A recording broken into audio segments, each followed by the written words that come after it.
Dear Lily, the new play is going well. Oh, and the business finally folded. I'm sure you'd have something to say about that. I've rented out a little cottage in the country, just me and the typewriter. That's what nervous wrecks do to recover nowadays, isn't it? Write a play.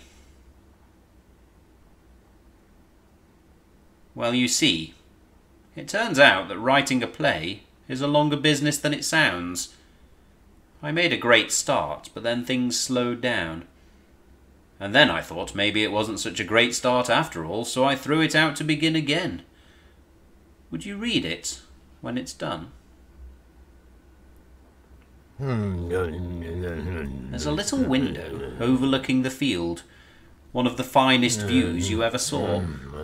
Except that every evening on the dot of 7:30, the oddest little man comes strolling by, gesturing and muttering to himself and disrupting my concentration. This is the 14th evening of this.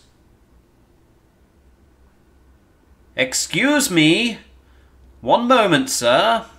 One moment? I want a word with you. Certainly.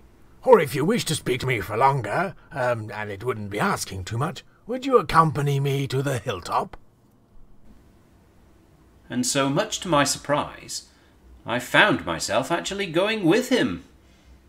I figured if I kept him talking, it would put an end to the blasted muttering for a while.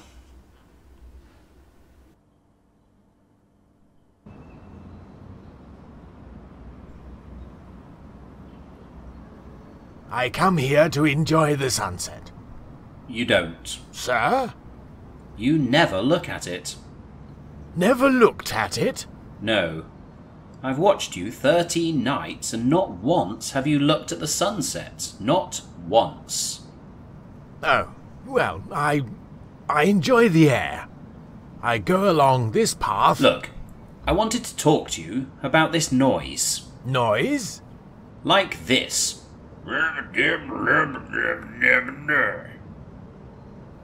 My poor chap. Is there anything I can do? It's your noise. Do I do that? Every blessed evening. Oh dear. I do apologize. My mind is constantly buzzing with ideas. Always hard at work. I've been developing an idea. A little invention of mine.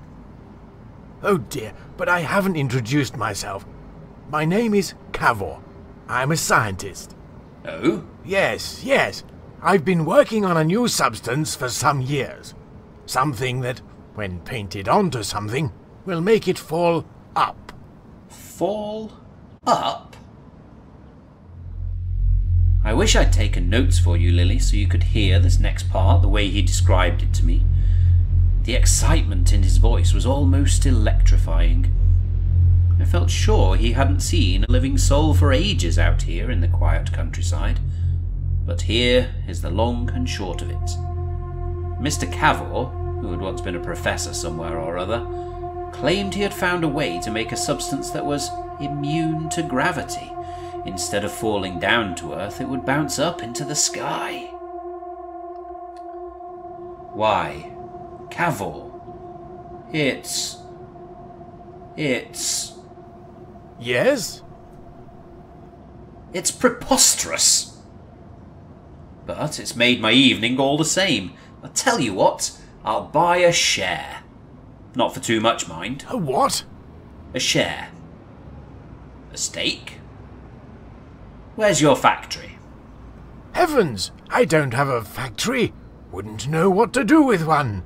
No, I've been making it in my kitchen. Your kitchen? Seriously? You're not making a fool of me now? I can assure you it's true. I'll bring you proof tomorrow morning. Where do you live? If you must know, the cottage over the hill. Cottage? Over the hill. You can't miss it, it's been standing there for 10 years. Along with the sunset you never look at. 10 years? Oh dear.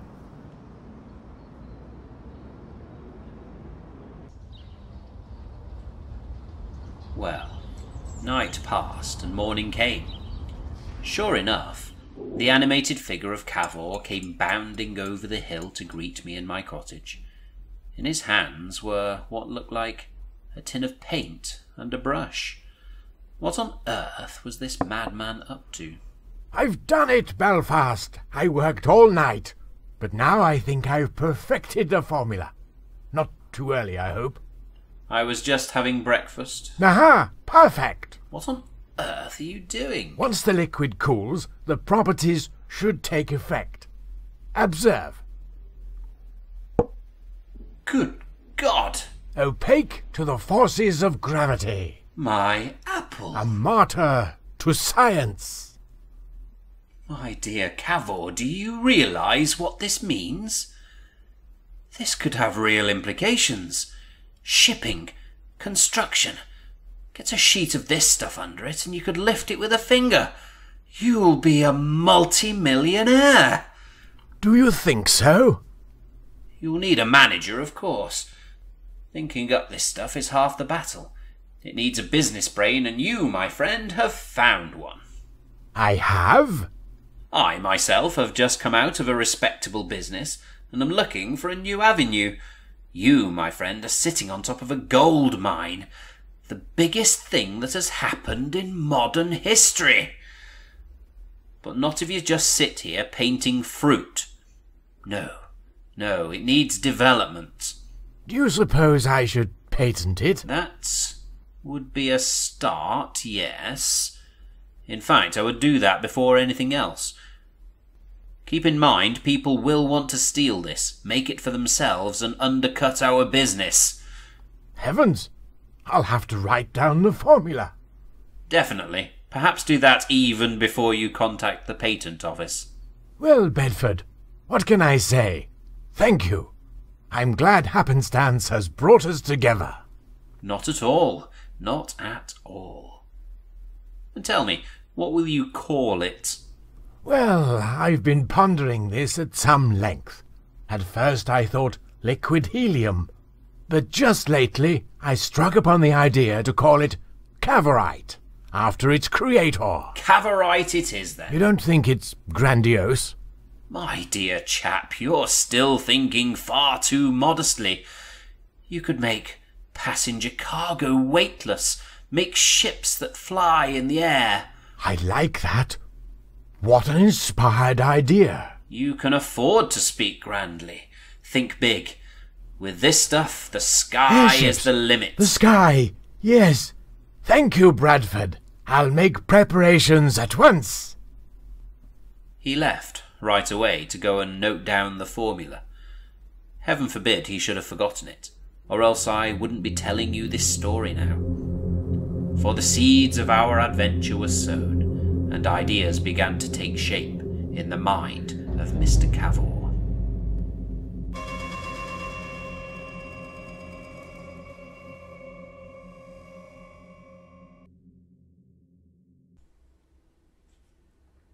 Roller blinds. That's it. That finishes it. A sort of roller blind. Finishes what? It must be a sphere. Like the apple. What on earth do you mean? No, not on Earth. It's like this. Last time I made a panel of this stuff, it was fixed down. When it had cooled and the manufacture was completed, it wanted to rise.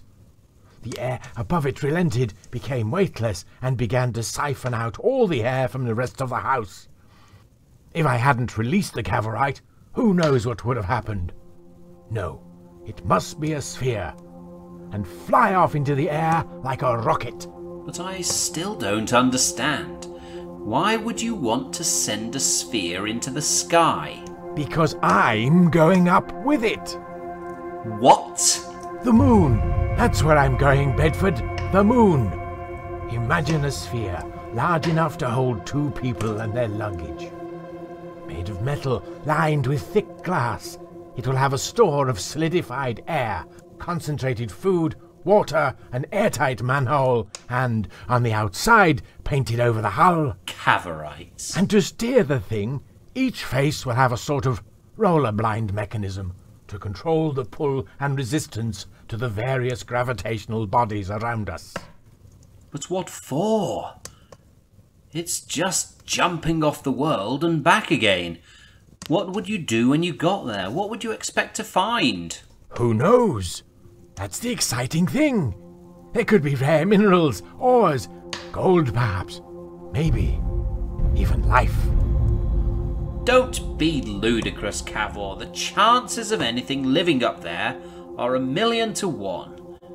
Couldn't we start with something smaller? I can't stay down here, Bedford. Not another year. I've grown too comfortable, sitting here with only my thoughts, looking at that empty chair and saying, one day I'll make her proud, wherever she is. But I've been sleepwalking, letting the world slip by me. Why the moon? Look at it, Bedford. Silent, timeless, as empty as that armchair. Help me to build the sphere. Let's go up there and stir up some dust. We shall be the first men ever to set foot on the moon. To walk on another world. I'll let you manage the business, and I'll make the Cavorite. What do you say? Cavor, I think it's a mad idea. But let's do it. Excellent. I'll begin preparations in the morning. We'll need supplies and, of course, the suits. Something akin to a diving suit, airtight, but with an independent, solidified air source. What for? It's a dead world up there, Bedford. You can't expect the air to be fresh.